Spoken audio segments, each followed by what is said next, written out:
एक राजा बहुत बड़ा प्रजा पालक था। हमेशा प्रजा के हित में प्रयत्नशील रहता था। वह इतना कर्मठ था कि अपना सुख ऐशो आराम सब छोड़कर सारा समय जन कल्याण में ही लगा देता था। यहाँ तक कि जो मोक्ष का साधन है अर्थात भगवत भजन, उसके लिए भी वह समय नहीं निकाल पाता था। एक सुबह राजा वन की तरफ भ्रमण करने के लिए जा रहा था कि उसे एक देव के दर्शन हुए। राजा ने देव को प्रणाम करते हुए उनका अभिनंदन किया और देव के हाथों में एक लंबी चौड़ी पुस्तक देखकर उनसे पूछा, महाराज, आपके हाथ में यह क्या है?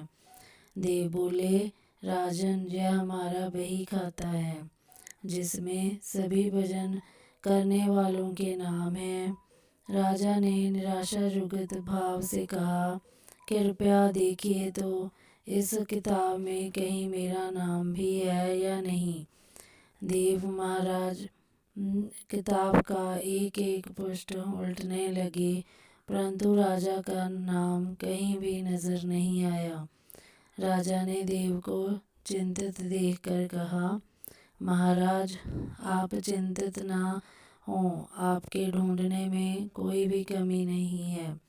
वास्तव में ये मेरा दुर्भाग्य है कि मैं भजन कीर्तन के लिए समय नहीं निकाल पाता और इसलिए मेरा नाम यहाँ नहीं है।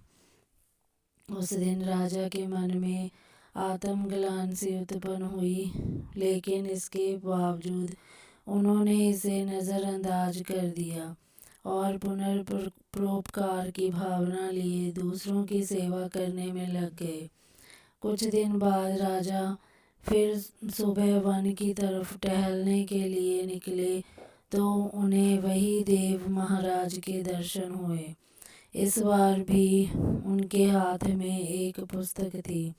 इस पुस्तक के रंग और आकार में बहुत भेद था और यह पहली वाली से काफ़ी छोटी भी थी।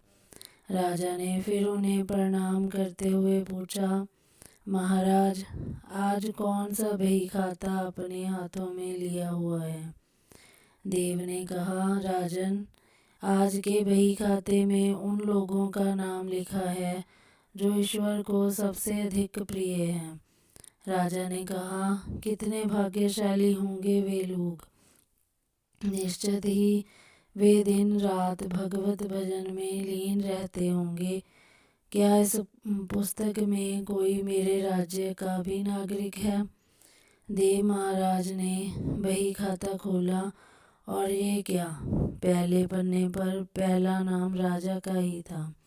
राजा ने आश्चर्यचकित होकर पूछा, महाराज, मेरा नाम इसमें कैसे लिखा हुआ है? मैं तो मंदिर भी कभी कभार ही जाता हूँ। देव ने कहा, राजन, इसमें आश्चर्य की क्या बात है? जो लोग निष्काम होकर संसार की सेवा करते हैं, जो लोग संसार के उपकार में अपना जीवन अर्पण करते हैं, जो लोग मुक्ति का लोभ भी त्याग कर प्रभु के निर्बल संतानों की सेवा सहायता में अपना योगदान देते हैं, उन त्यागी महापुरुषों का भजन स्वयं ईश्वर करता है। हे राजन, तू मत पछता कि तू पूजा पाठ नहीं करता।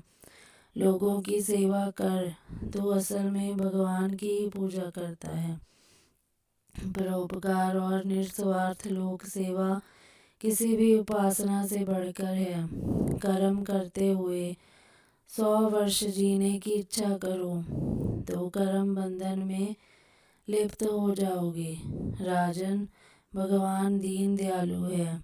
उन्हें खुशामद नहीं भाती बल्कि आचरण भाता है। सच्ची भक्ति हो तो यही है कि परोपकार करो, दीन दुखियों का हित साधन करो। अनाथ, विधवा, किसान व निर्धन आज अत्याचारियों से सताए जाते हैं। इनकी यथाशक्ति सहायता और सेवा करो और यही परम भक्ति है। राजा को आज देव के माध्यम से बहुत बड़ा ज्ञान मिल चुका था और अब राजा भी समझ गया कि परोपकार से बड़ा कुछ भी नहीं है और परोपकार करते हैं वही भगवान के सबसे प्रिय होते हैं। परोपकार के लिए अपने जीवन को सार्थक बनाना ही सबसे बड़ा पुण्य है।